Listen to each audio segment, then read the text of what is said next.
Hello, welcome to our brush demo. In the previous demo on layers, we showed you how to build this sphere in layers and its shadow and its background, and we did a little thing where we superimposed an image on there from another photo.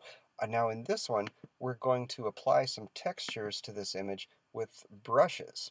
So how did I get the brush to lay here so nice and neat? Well, of course, I haven't moved the sphere, so I still have that circular selection that I saved as an alpha channel. So there's our circle, and we can activate that, and I can make a new layer.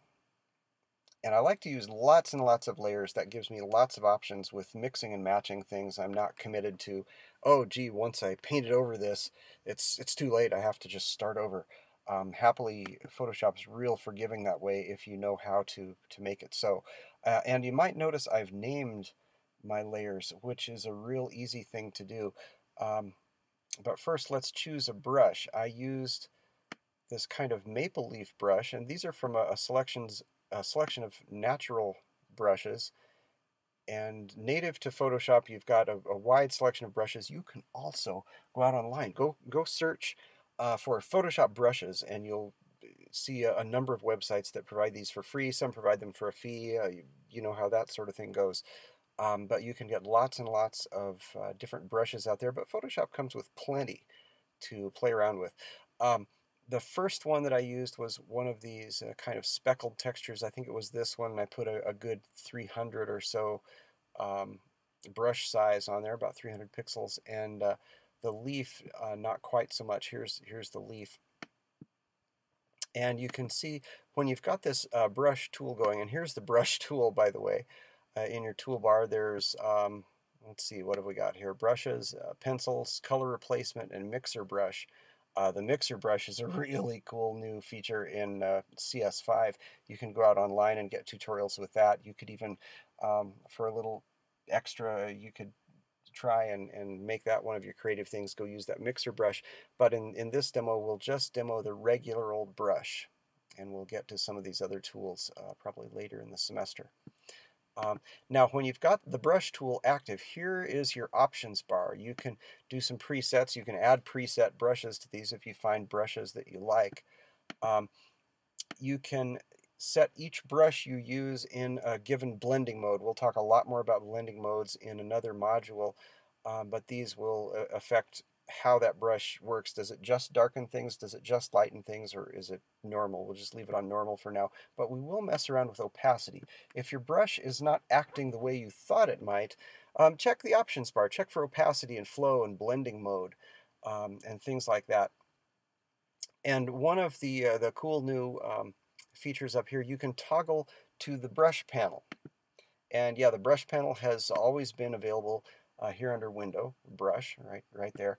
Um, any of these brushes, like I've got the maple leaf selected here, you can change the sort of the width of the brush. If you could imagine this being an actual, physical paintbrush, you can change the shape of that brush. Here, a lot of these it'll let you change. Yeah, here we can change the angle of it. So all these little leaves will be at a different angle. But let's go in here and choose yet another brush. We'll choose, oh, you know what? We can paint with black or we could paint with white on here. Let's choose a kind of a speckled texture and do some painting with white. Now, brush size, either from this panel or straight from your options bar. You can change your brush size, and this is typically measured in pixels. And I'm going to choose a nice beefy size here. And yeah, and I've got Photoshop set up so that it shows me my brush as a kind of a live representation like that. I'm going to even make that a little bit bigger. And the brush will paint with the foreground color. I've been painting with black. I'm going to swap out my background and foreground color here in my toolbar. This little arrow right here will toggle foreground and background color. So I'm going to paint with my background color. I'm going to leave my opacity low at 23. And let's see. we could kind of mess around. Well, that's not bad. That kind of makes each little speckle kind of oblong on there. And let's give it a little angle, perhaps. Here, let's try that. And on this layer 6, I'm painting with a speckled brush. There it goes. Wow, and it's a little bit of a randomized brush. It doesn't brush right exactly where my cursor is, like the maple leaf. It's a little bit random, which can be kind of fun. I'm going to undo that last move. And here's what I've got on this layer so far. There's before and here's after. And I can name this layer. I'll double click on there. It's an excellent idea to name your layers. Otherwise, you're just going layer 1, 2, 3, 4, 100, and you don't know what's what. This way I can leave myself some clues. I can put white speckles. You know, speaking of leaving myself some clues, right about now, I might want to take a couple of screenshots for my documentation. So I do Command-Shift-4, and I get that little crosshair cursor, and I can take a screenshot of my options bar, which gives me a ton of information. I could take a screenshot of the brush panel.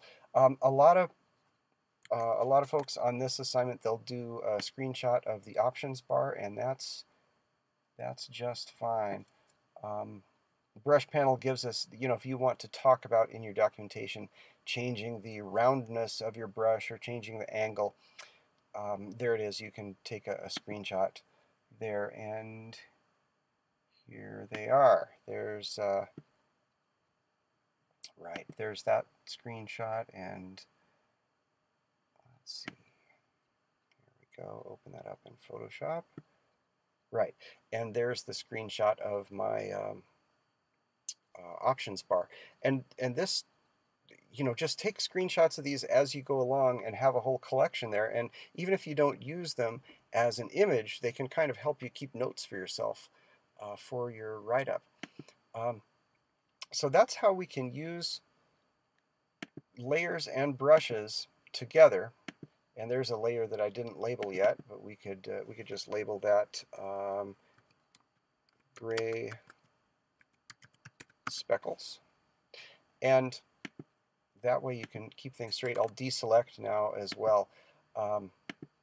So building, I've got separate layers for background, sphere, shadow, gray speckles, leaf, white speckles, earth, and those can all build together. I can mix and match.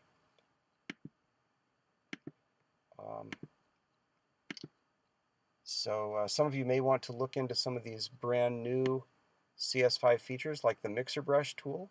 But for this assignment, the regular old brush tool is great. We've got our options bar here. You can specify size in pixels. You can specify opacity. You can call up that brush panel and have even more options. So have fun with brushes. Get creative with this project. Stay exact, though. Keep that selection, keep that sphere intact, and have lots and lots of fun.